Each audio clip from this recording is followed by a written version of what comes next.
हमेशा आदरणीय प्रधानमंत्री जी का हमको नेतृत्व मिला, मार्गदर्शन मिला और समय मिला है। वह हम सबको अपने व्यस्ततम समय में भी, जब भी पार्टी ने उनसे कोई आशा रखी, वह हमेशा हम सबके मार्गदर्शन देने के लिए हमेशा उनका हमको समय मिलता रहा है। मैं अपनी ओर से और सभी पार्टी के कार्यकर्ताओं की ओर से उनका धन्यवाद करता हूं, क्योंकि उनके मार्गदर्शन से पार्टी को हम ताकत दे पाते हैं और पार्टी को आगे बढ़ाने में हम सब लोग अपना योगदान कर पाते हैं। मुझे याद है कि पिछली बैठक में आप आए थे और आपने हमें मार्गदर्शन दिया था और आपने लंबा समय हमारे साथ गुजारा था, और जिसमें आपने पार्टी के कार्यशैली, रीति नीति, पार्टी की संस्कृति, पार्टी की कार्य पद्धति, इन सारे विषयों में आपने हम सबको बहुत तफसील से सारी बातें बताई थी।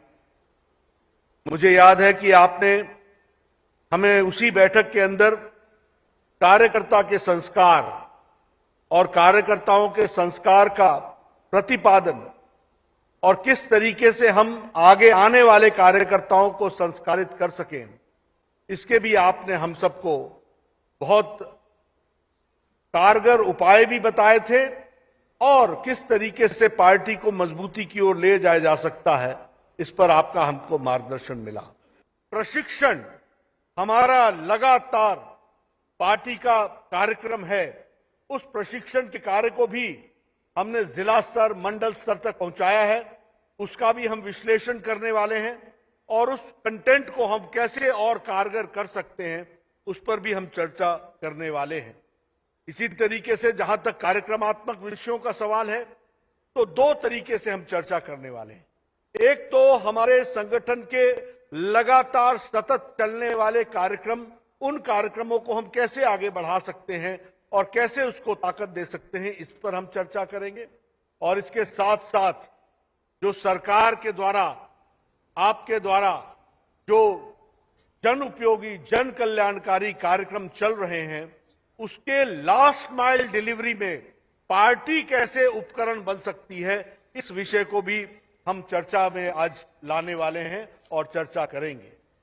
जहां तक हमारे प्रवास का सवाल है, हम जानते हैं कि लंबे समय तक कोविड के संक्रमण के कारण हमारा प्रवास कम हो पाया। हमें डिजिटल वर्ल्ड का सहारा लेना पड़ा और डिजिटल दुनिया के माध्यम से भी पार्टी को आगे एक्टिव किया। लेकिन अब हम प्रवास पर भी जोर देते हुए मंडल और बूथ तक हम किस तरीके से अपने प्रवास क्रम को आगे बढ़ाएं, इन सारी बारीकियों पर हम चर्चा करके आगे बढ़ने वाले हैं। हम 3 वक्तव्य भी इस बैठक में लाने वाले हैं। एक तो आदरणीय प्रधानमंत्री जी के नेतृत्व में पिछले 8 साल में जो देश को मजबूत करने के लिए कार्यक्रम चलाए गए और जिससे देश का, जिसे कहते हैं होलिस्टिक अप्रोच में देश आगे बढ़ा है, इस सारे विषयों को और सारे कार्यक्रमों को एक वक्तव्य के रूप में हम पिरो करके देश के सामने रखना चाहते हैं। तो एक वक्तव्य हमारा ये रहने वाला है। दूसरा, उसी तरीके से हम आगे आने वाले समय में कार्यक्रमों के लिए किस तरीके से जो हमको चुनाव में सफलता मिली है, और एक बार नहीं बारंबार सफलता मिली है।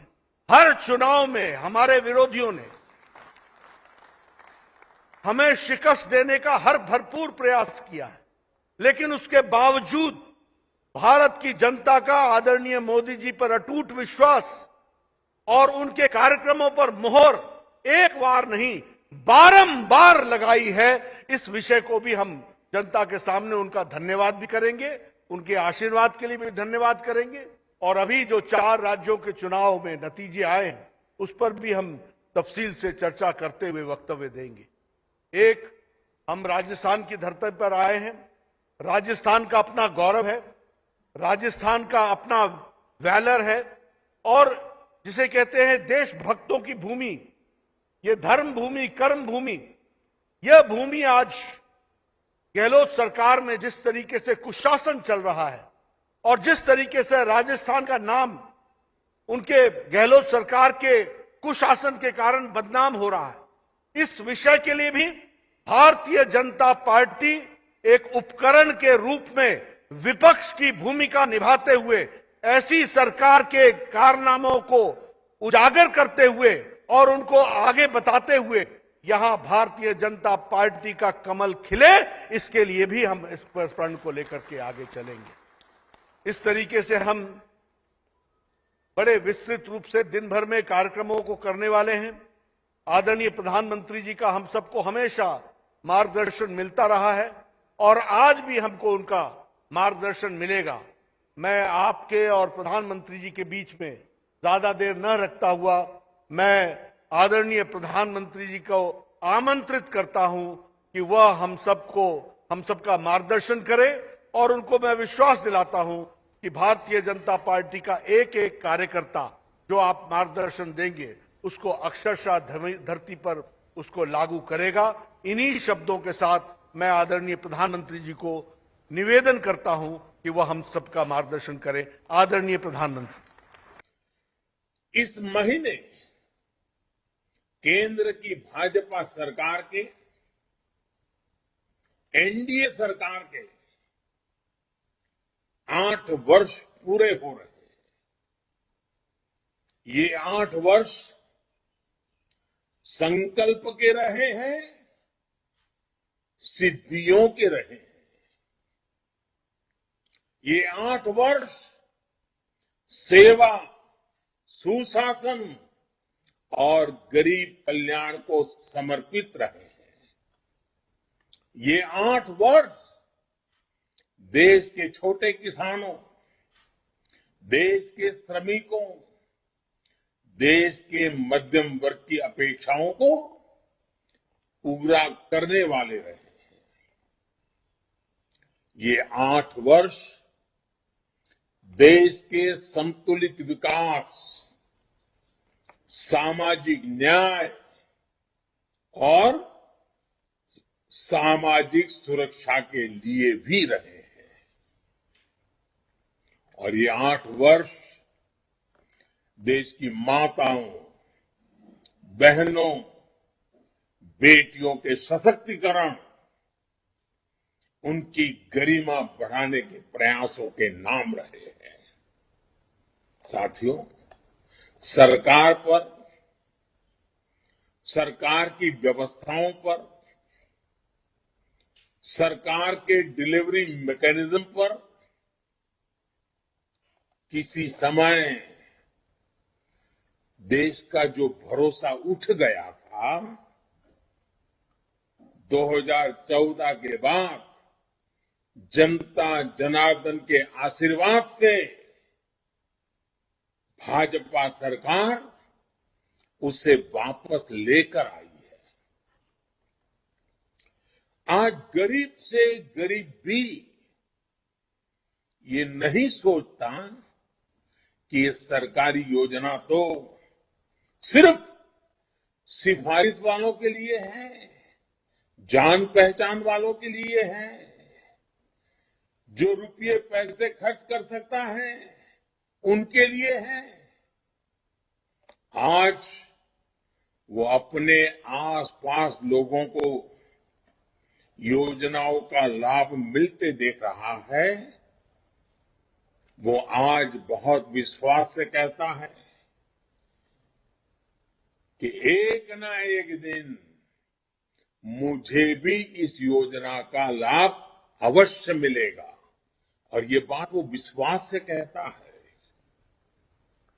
और साथियों, इसलिए इस बार आपको याद होगा, मैंने 15 अगस्त को लाल किले से 100% लाभार्थियों तक पहुंचने की बात की थी। काम कठिन है, मैं जानता हूं। देश बहुत विशाल है, जिम्मेवारियां बहुत बड़ी हैं। कई काम है जिसमें राज्य सरकारों पर डिपेंडेंट है, कई काम है जिसमें स्थानीय स्वराज के निकायों पर डिपेंडेंट है। भांति भांति के प्रभाव भी हैं। उसके बावजूद भी साथियों, जब ये ठान लेंगे कि हमें हर लाभार्थी तक पहुंचना है, एक भी व्यक्ति के छूटने की गुंजाइश को समाप्त कर देना है, तो तय लक्ष्य तक जरूर पहुंचेंगे। और इसके लिए मैं लगातार एक बात सरकारी अधिकारियों से, अन्य राज्य सरकारों से करता रहता हूं, सैचुरेशन की बात करता हूं। सैचुरेशन का ये सिर्फ पूर्णता का एक आंकड़ा भर नहीं है, लेकिन जब हम सैचुरेशन की बात करते हैं, सैचुरेशन पर बल देते हैं, तो ये भेदभाव, भाई भतीजावाद, तुष्टीकरण, भ्रष्टाचार के चंगुल से देश को बाहर निकालने का माध्यम है। भारत के सामान्य नागरिक को सरकारी दफ्तरों के चक्कर से मुक्ति दिलाने का जो अभियान बीते 8 साल से देश में चल रहा है, सैचुरेशन का अभियान उसको और सशक्त करेगा। और इसलिए आज राष्ट्रीय पदाधिकारियों की इस बैठक में हम सभी को इस संकल्प के साथ आगे बढ़ना है कि हम जिस भी क्षेत्र में होंगे, जो भी हमारा कार्य क्षेत्र होगा, वहां कोई भी गरीब, कोई भी हकदार नागरिक योजनाओं के लाभ से वंचित नहीं रहेगा। इसके लिए भाजपा को नए जागरूकता अभियान शुरू करने चाहिए। चुनाव के समय जैसे हम हर बूथ तक जाते हैं, हर परिवार में पहुंचते हैं, उसी स्पिरिट से घर घर जाना है, एक एक नागरिक तक जाना है। हर घर भाजपा, हर गरीब का कल्याण, हमें इसी भावना के साथ लगातार काम करना हो। आप में से बहुत सारे लोग जानते होंगे, और खास करके जब राजस्थान में आप बैठे हैं तो शायद वहां भी कोई ये कहावत जरूर आपके कान पर पड़ेगी। राजस्थान में अक्सर एक कहावत कही जाती है, अम्बर को तारो हाथ से कोनी टूटे, यानी आसमान का तारा हाथ से नहीं टूटता है। साथियों, ये कहावत अपनी जगह पर सही है,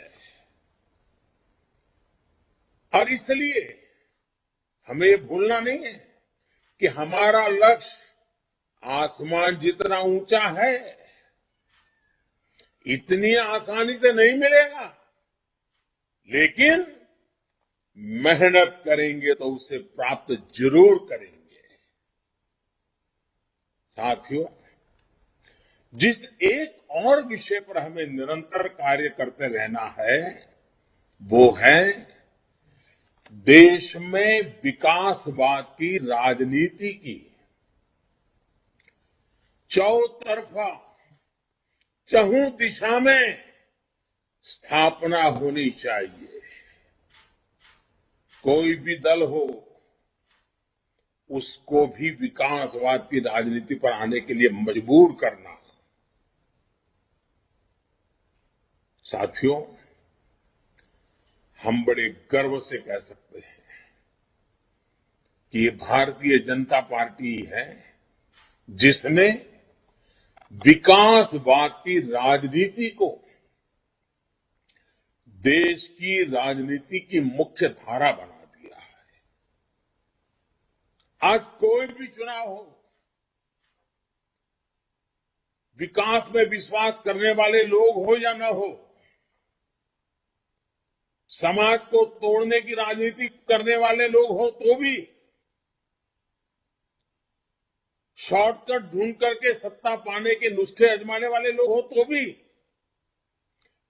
चाहते हो या न चाहते हो, लेकिन चुनाव में हर किसी को विकास के नाम पर बात करनी ही पड़ती है। चुनाव के मैदान में विकास की चर्चा करनी ही पड़ती है। और गर्व है भारतीय जनता पार्टी कि हमने राजनीति को इसकी विकासवाद की धारा के साथ प्रमुख रूप से बल दिया है। लेकिन साथियों, हमें ये भी देख रहे हैं कि जो लोग विकासवाद की राजनीति से बच नहीं सकते, मजबूरन विकासवाद में आना ही पड़ रहा है, तो उन्होंने राजनीति में विकासवाद को भी विकृति के दिशा में धकेल दिया है। ये राजनीतिक दल तत्कालीन लाभ के लिए, फायदे के लिए, देश के उज्जवल भविष्य के साथ, राज्य के उज्जवल भविष्य के साथ, देश की युवा पीढ़ी के भविष्य के साथ खिलवाड़ करते हैं, उसे खोखला करने का भी काम कर रहे हैं। ये राजनीतिक दल अपने स्वार्थ के लिए समाज में जो छोटी मोटी तनाव होते हैं, कुछ कमजोरियां होती हैं, कुछ परसेप्शन होते हैं, उसे ढूंढ करके उसमें जहर डालने का काम करते रहते हैं। उस कमजोरियों पर ही खेलते रहते हैं। कभी जाति के नाम पर, कभी क्षेत्रवाद के नाम पर लोगों को भड़का रहे हैं। साथियों, एक भारत श्रेष्ठ भारत का सपना लेकर के चल रही भारतीय जनता पार्टी के लिए ये भी अनिवार्य है कि देश के लोगों को लगातार हमें सावधान करते रहना होगा, इस प्रकार के लोगों से सचेत करना होगा, इस प्रकार के दलों से सचेत करना होगा। साथियों, हमें एक और बात हमेशा याद रखनी है। हम सबको याद है, जनसंघ के जमाने में जब हम कहीं हाशिए पर पड़े थे, कोई हमें जानता भी नहीं था, न उस नगर में जानता था, न उस राज्य में जानता था, न उस जिले में जानता था। फिर भी उस जमाने में जब हमारे बात को कोई कानों पर धर ले, ये संभावना भी नहीं थी, उस समय भी जनसंघ के जमाने में हमारे कार्यकर्ता, हमारे पुरानी पीढ़ियां जिन नीतियों पर डटे रहे, जिन नीतियों को लेकर के चलते रहे, कार्यक्रम करते रहे, उसकी मुख्य धारा थी राष्ट्रभक्ति, राष्ट्रहित, राष्ट्र सेवा, राष्ट्र निर्माण। यही प्राथमिकता थी। हम सत्ता से कोसों दूर थे, फिर भी उस जमाने के छोटे छोटे हमारे कार्यकर्ताओं का मातृभूमि के प्रति प्रेम, राष्ट्र सर्वोपरि की निष्ठा, उसमें इतनी ताकत थी कि सत्ता के पर बैठे काबिज बड़े बड़े लोगों को भी भारतीय जनसंघ की उस राष्ट्रभक्ति और राष्ट्रीय विचारधारा को वो कभी चुनौती नहीं दे पा रहे थे।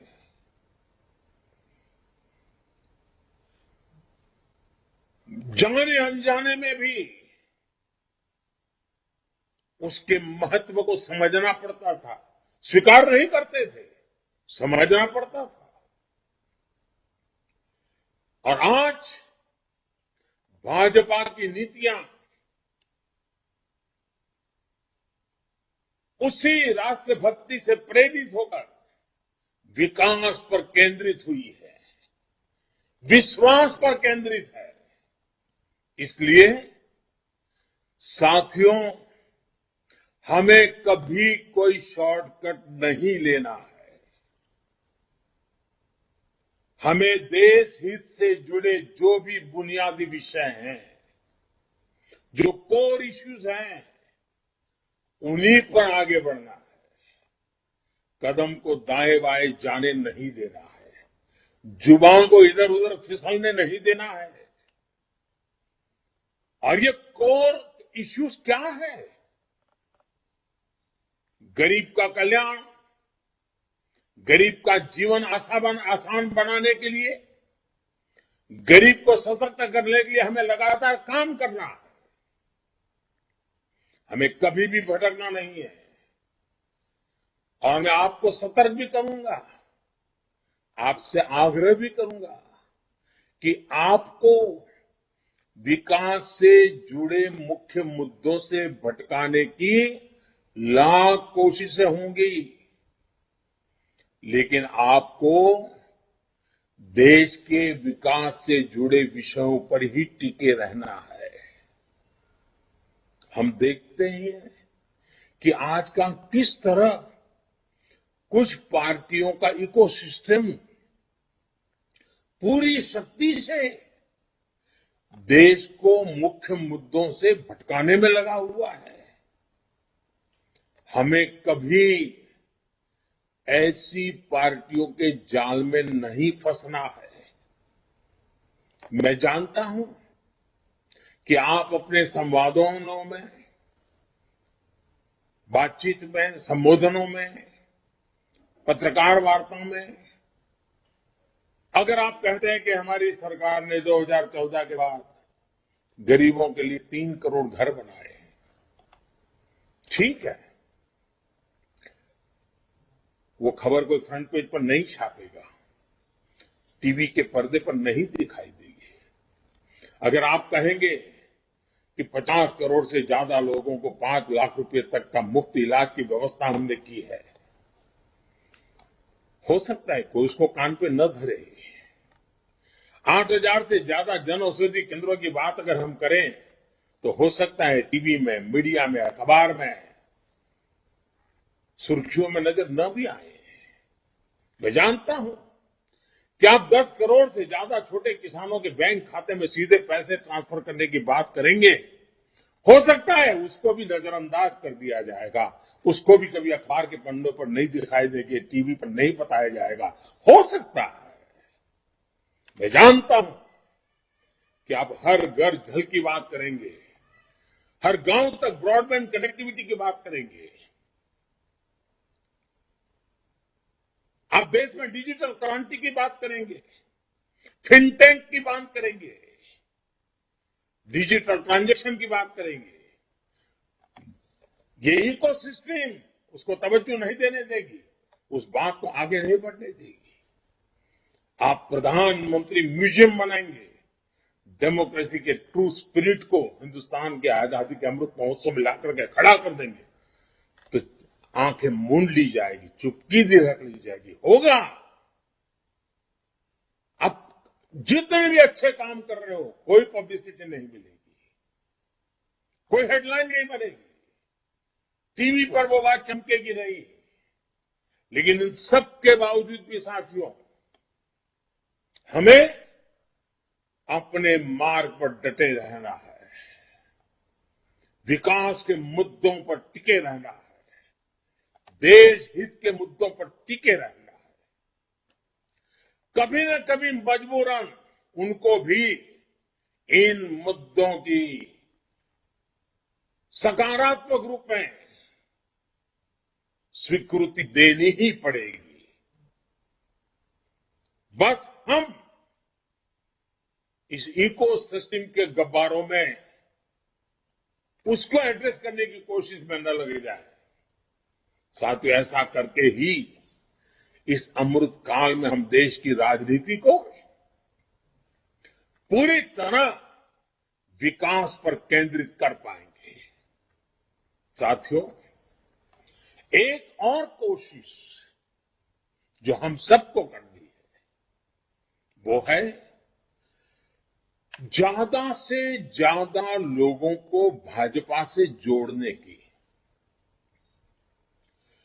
करोड़ों की सदस्य संख्या हमारा गर्व बढ़ाती है, लेकिन हमें फिर भी रुकना नहीं है।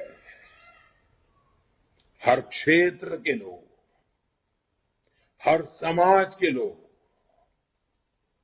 हर कोई भाजपा को अपना माने, अपने सपनों का प्रतिबिंब भाजपा में देखें, अपने संकल्पों का सामर्थ्य भाजपा में देखें। भारतीय जनता पार्टी ऐसा वटवृक्ष हो, ऐसा गुलदस्ता हो कि समाज के हर व्यक्ति को उसमें अपने सपने नजर आते हो। नित्य नूतन विचारों से आगे बढ़ रही भारतीय जनता पार्टी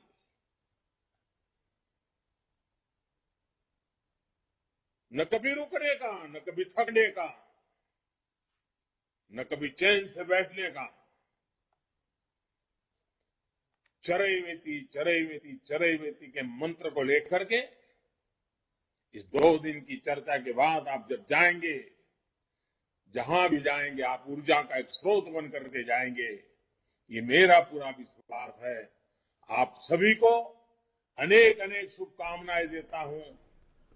और मैं आज रूबरू नहीं आ पाया, आपके बीच नहीं बैठ पाया, उसकी कसक मन में रखते हुए भी आप जो भी निर्णय करेंगे, जो भी योजना बनाएंगे, मैं भी एक कार्यकर्ता हूं। एक कार्यकर्ता के नाते आप वहां जो भी निर्णय करेंगे, मैं अपने सर आंखों पर चढ़ा करके मैं भी एक कार्यकर्ता के रूप में उन सब कामों में पूरी ताकत से जुड़ता रहूंगा। ये विश्वास देते हुए फिर एक बार अनेक शुभकामनाएं देते हुए मेरी वाणी को विराम देता हूं। बहुत बहुत धन्यवाद।